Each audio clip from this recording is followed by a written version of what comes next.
18 ಪುರಾಣಗಳಲ್ಲಿ ಒಂದಾಗಿರತಕ್ಕಂತಹ ಬ್ರಹ್ಮಪುರಾಣ, ಇದು ಬ್ರಹ್ಮಪುರಾಣ ಅಂತ ಪ್ರಸಿದ್ಧವಾದದ್ದು ಬ್ರಹ್ಮದೇವರಿಂದ ದಕ್ಷಾದಿಗಳಿಗೆ ಉಪದಿಷ್ಟವಾಗಿದೆ ಎಂಬ ಕಾರಣಕ್ಕೆ. ನಮಗೆ ಸಿಗೋದು ನೈಮಿಷಾರಣ್ಯದಲ್ಲಿ ಶೌನಕಾದಿ ಮಹರ್ಷಿಗಳು ದೀರ್ಘ ಸತ್ರದ ಮಧ್ಯದಲ್ಲಿ ಬಂದಿರತಕ್ಕಂತಹ ಸೂತ ಪುರಾಣಿಕರಲ್ಲಿ ಪ್ರಾರ್ಥಿಸಿಕೊಂಡದ್ದಕ್ಕೆ ಸೂತ ಪುರಾಣಿಕರು ಶೌನಕಾದಿ ಮಹರ್ಷಿಗಳಿಗೆ ಉಪದೇಶಿಸುವ ನೆಲೆಯಲ್ಲಿ ನಮಗಿದು ದೊರಕ್ತಾ ಇದೆ.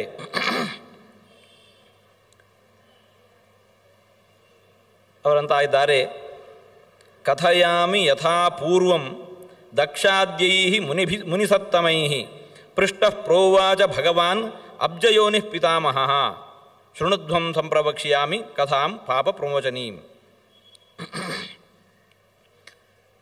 ದಕ್ಷಾದಿಗಳೆಲ್ಲ ಹೋಗಿ ಬ್ರಹ್ಮದೇವರಲ್ಲಿ ಪ್ರಾರ್ಥಿಸಿಕೊಂಡ ಮೇರೆಗೆ ಅವರು ತತ್ವವನ್ನು ಯಾವ ರೀತಿ ತಿಳಿಸಿದ್ದಾರೆ ಆ ವಿಚಾರವೇ ಬ್ರಹ್ಮಪುರಾಣ ಎಂಬುದಾಗಿ ಪ್ರಸಿದ್ಧವಾಗಿದೆ.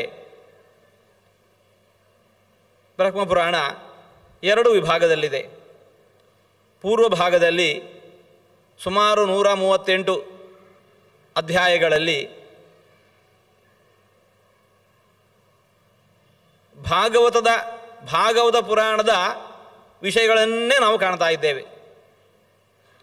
ಪೂರ್ವ ಭಾಗದ ಆದ್ಯಂತದಲ್ಲಿ ನಾವು ಕಾಣ್ತಾ ಇರೋದು ಶ್ರೀಮದ್ ಭಾಗವತ ಪುರಾಣದ ವಿಷಯ ಏನಿದೆಯೋ ಅದನ್ನೇ ನಾವಿಲ್ಲಿ ಕಾಣ್ತಾ ಇದ್ದೇವೆ. ಉತ್ತರ ಭಾಗದಲ್ಲಿ ಗೋದಾವರಿ ನದಿಯ ಮಾಹಾತ್ಮ್ಯ ಅದರ ಕುರಿತಾಗಿ ವಿಶೇಷವಾಗಿ ವರ್ಣಿತವಾಗಿದೆ.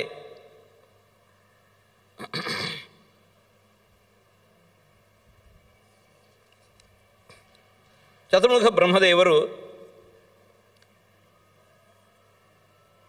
ಪ್ರಜಾಸೃಷ್ಟಿಗೆ ತಮ್ಮ ಮಕ್ಕಳಿಗೆ ಆದೇಶ ಮಾಡಿದ್ದಾರೆ.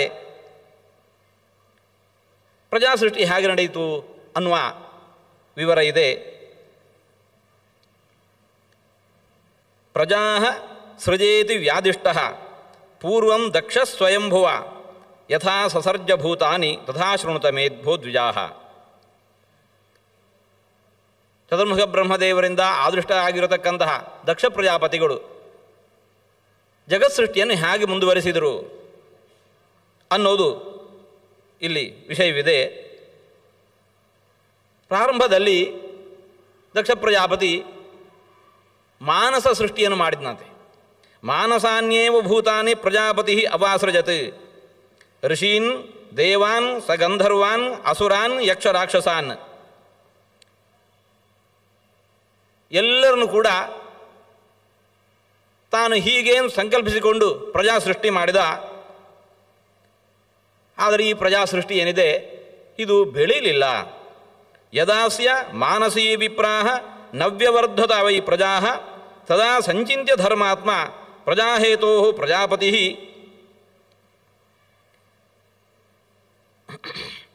ಸ ಮೈಥುನೇನ ಧರ್ಮೇಣ ಸಿಸೃಕ್ಷು ವಿವಿಧ ಪ್ರಜಾ. ಮಾನಸ ಸೃಷ್ಟಿ ಮುಂದೆ ಬೆಳೀತಾ ಇಲ್ಲ, ಅಲ್ಲಲ್ಲಿಗೆ ನಿಂತು ಹೋಗ್ತಾ ಇದೆ. ಹಾಗಾಗಿ ಮೈಥುನ ಸೃಷ್ಟಿಯನ್ನು ಮುಂದುವರಿಸಿದೆ ಅಂತಂದರೆ ಇದು ನಿರಂತರವಾಗಿ ಮುಂದುವರಿಯುತ್ತೆ. ಹೀಗೆ ಆಲೋಚಿಸಿಕೊಂಡು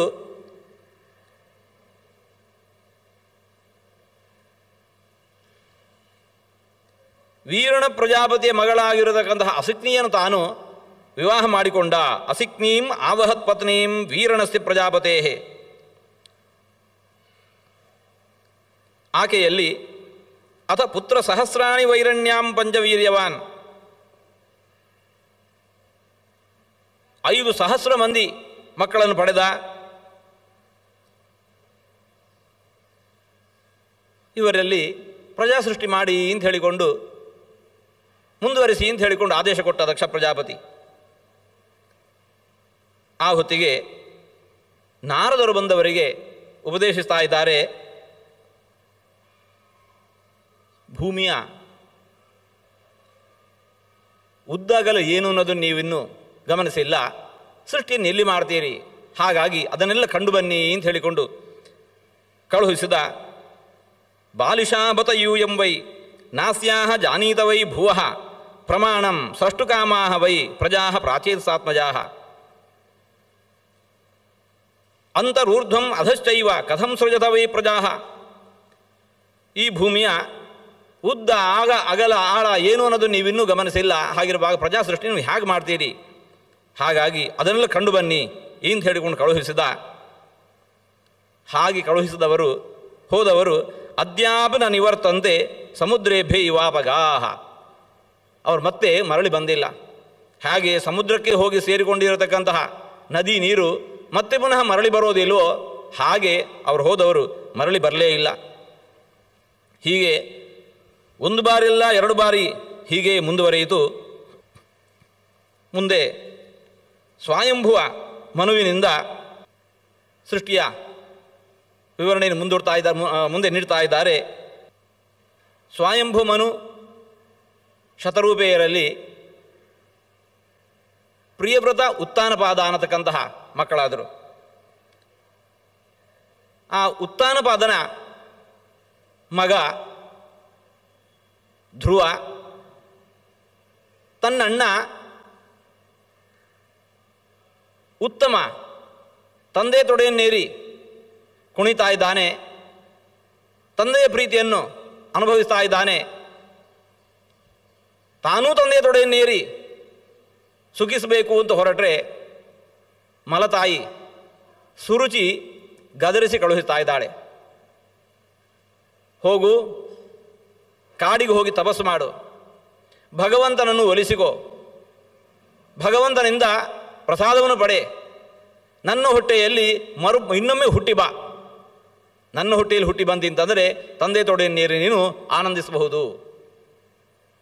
ಹೀಗೆ ಮಲತಾಯಿ ಪುಟ್ಟ ಮಗು ಧ್ರುವನನ್ನು ಆಕ್ಷೇಪಿಸ್ತಾ ಇದ್ದಾಳೆ. ಮಲತಾಯಿಯ ಆಕ್ಷೇಪವನ್ನು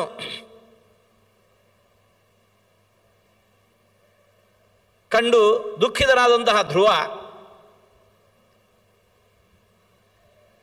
ದುಃಖಿತನಾಗಿ ಹತ್ತುಕೊಂಡು ತಾಯಿಯ ಬಳಿ ಬರ್ತಾ ಇದ್ದಾನೆ. ತಾಯಿ ಸುನೀತಿ ಅನ್ವರ್ಥವಾದಂತಹ ನಾಮ ಆಕೆಗೆ. ಆಕೆ ಅಂತ ಇದ್ದಾಳೆ,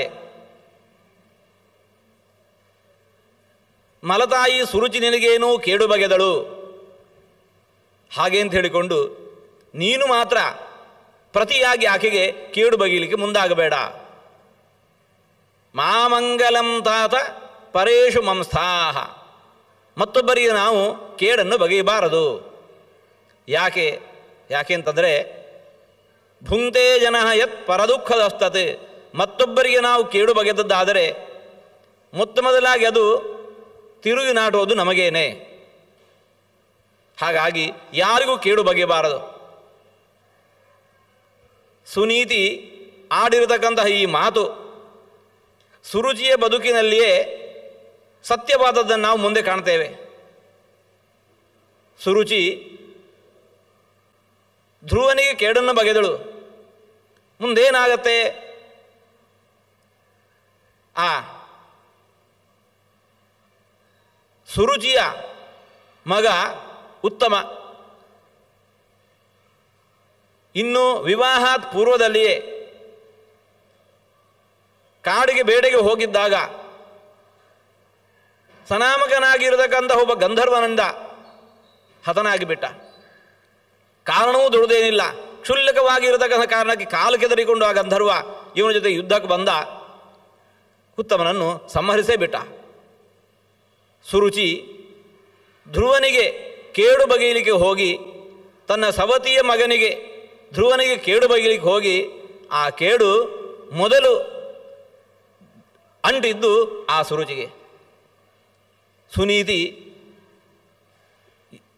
ಪುಟ್ಟ ಮಗುವಿಗೆ ಅಂತಹ ಉಪದೇಶವನ್ನು ನೀಡ್ತಾ ಇದ್ದಾಳೆ. ಮಾಮಂಗಲಂ ತಾತ ಪರೇಶು ಮಂಸ್ಥಾಹ, ಮತ್ತೊಬ್ಬರಿಗೆ ನಾವು ಕೇಡು ಬಗೆಯಬಾರದು. ಹೇಳಿ ಕೇಳಿ ಆಕೆ ಸುನೀತಿ ತಾಯಂದಿರು ನಾವು ಹೇಗಿರಬೇಕು ಅನ್ನೋದನ್ನು ಸುನೀತಿ ತೋರಿಸ್ತಾ ಇದ್ದಾಳೆ.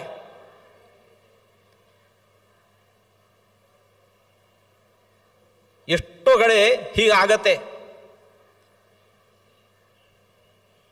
ಮಕ್ಕಳೊಳಗೆ ಕಲಹ ಪ್ರಾರಂಭ ಆಗತ್ತೆ. ಮಕ್ಕಳೊಳಗೆ ಕಲಹ ಪ್ರಾರಂಭವಾದ ಕಲಹ ಅದು ಅಕ್ಕಪಕ್ಕದ ಮನೆಯ ಹಿರಿಯವರೊಳಗೂ ಕೂಡ ಮುಂದುವರಿದು ಕುಟುಂಬಗಳೇ ಜಗಳಾಡಕ್ಕಿಳಿಯುವಂತಹದನ್ನು ನಾವು ಕಾಣ್ತಾ ಇದ್ದೇವೆ. ಮಕ್ಕಳೊಳಗೆ ನಾವು ಎಂತಹ ಭಾವನೆಯನ್ನು ಬಿತ್ತಬೇಕು ಅನ್ನೋದನ್ನು ಸುನೀತಿ ತೋರಿಸ್ತಾ ಇದ್ದಾಳೆ. ಮತ್ತೊಬ್ಬರು ನಮಗೆ ಕೇಡು ಬಗೆದರೂ ಕೂಡ ನಾವು ಅವರಿಗೆ ಕೇಡು ಬಗೆಯು ಹೋಗೋದು ಬೇಡ. ಮಾ ಮಂಗಲಂ ತಾತ ಪರೇಶು ಮಂಸ್ಥಾಹ. ಯಾಕೆ? ಮತ್ತೊಬ್ಬರಿಗೆ ಕೇಡು ಬಗೆದದ್ದಾದರೆ ಅದು ಮೊದಲು ತಿರುಗಿ ಹೊಡೆಯೋದು ನಮಗೆ. ಹಾಗಾಗಿ ಮತ್ತೊಬ್ಬರಿಗೆ ಕೇಡು ಬಗೆಯಬೇಡ. ಹಾಗೆ ಆಡಿರತಕ್ಕಂತಹ ಮಾತಿನಲ್ಲಿ ಏನು ಒಳ್ಳೆಯ ಅಂಶ ಇದೆ ಅದನ್ನಷ್ಟೇ ನಾವು ಸ್ವೀಕರಿಸೋಣ. ಏನಂದ್ಲು? ಕಾಡಿಗೆ ಹೋಗು, ತಪಸ್ಸು ಮಾಡು, ಭಗವಂತನ ಒಲಿಸಿಕೋ. ಯಾಕೆ ಬೇಡ? ಅದನ್ನು ಮಾಡು. ಭಗವಂತನ ಒಲಿಸಿಕೊಂಡ ಮೇಲೆ ಏನು ಮಾಡಬೇಕು? ವರ ಕೇಳಿ ನನ್ನ ಹೊಟ್ಟೆಯಲ್ಲಿ ಹುಟ್ಟಿ ಬಾ ಅಂತ ಅಂದಿದ್ದಾಳೆ. ಅದನ್ನು ಬಿಟ್ಟರೆ ಸರಿ. ತಪಸ್ಸು ಮಾಡೋದು, ಭಗವಂತನ ಒಲಿಸಿಕೊಳ್ಳೋದು ಒಳ್ಳೆಯ ಅಂಶವನ್ನೇ ಅಂದಿದ್ದಾಳೆ. ಹಾಗಾಗಿ ತಡ ಮಾಡಬೇಡ. ಹೋಗು ಮಗು, ಕಾಡಿಗೆ ಹೋಗಿ ತಪಸ್ಸು ಮಾಡು, ಭಗವಂತನ ಒಲಿಸಿಕೋ. ಸುನೀತಿ ಧ್ರುವನಿಗೆ ಹೀಗೆ ಮಾರ್ಗದರ್ಶನ ಮಾಡಿದ್ದಾಳೆ. ತಾಯಿಯ ಉಪದೇಶ ಮಗುವಿಗೆ ಹೃದಯಕ್ಕೆ ನಾಟಿದೆ. ಧ್ರುವ ನಿಶ್ಚಯ ಮಾಡಿಕೊಂಡು ಹೊರಟ. ಆದರೆ ಎಲ್ಲಿಗೂ ಹೋಗಬೇಕು ಗೊತ್ತಿಲ್ಲ, ಏನು ತಪಸ್ಸು ಮಾಡಬೇಕು, ಏನು ಮಂತ್ರ ಜಪ ಮಾಡಬೇಕು ಗೊತ್ತಿಲ್ಲ, ತಪಸ್ಸಿನ ಅನುಷ್ಠಾನದ ಬಗೆ ತಿಳಿದಿಲ್ಲ. ಆದರೆ ಕಾಡಿಗೆ ಹೋಗಬೇಕು, ತಪಸ್ಸು ಮಾಡಬೇಕು, ಭಗವಂತನ ಒಲಿಸಿಕೊಳ್ಳಬೇಕು ಅನ್ನುವಂತಹದ್ದು ದೃಢವಾಗಿರತಕ್ಕಂತಹ ಸಂಕಲ್ಪ, ದೃಢವಾದ ಸಂಕಲ್ಪ. ಅರಮನೆಯಿಂದ ಹೊರಟಿದ್ದಾನೆ. ಮಗುವಿನ ಈ ದಾರ್ಢ್ಯವನ್ನು, ಸಂಕಲ್ಪದ ದೃಢತೆಯನ್ನು ಗಮನಿಸಿರತಕ್ಕಂತಹ ನಾರದರು ತಾವು ಅಲ್ಲಿ ಮಾರ್ಗದರ್ಶನ ಮಾಡಲಿಕ್ಕೆ ಬಂದಿದ್ದಾರೆ. ಅವರ ಹೆಸರೇ ನಾರದ. ಏನು ನಾರದ ಶಬ್ದಕ್ಕರ್ಥ? ನಾರಂ ದದಾತಿ ಇತಿ ನಾರದಃ. ಒಳ್ಳೆಯ ತತ್ವೋಪದೇಶ ಮಾಡುವವರು ಅಂತ ಅರ್ಥ. ನಾರದ ಶಬ್ದಕ್ಕರ್ಥ ತತ್ವೋಪದೇಶ ಮಾಡುವವರು.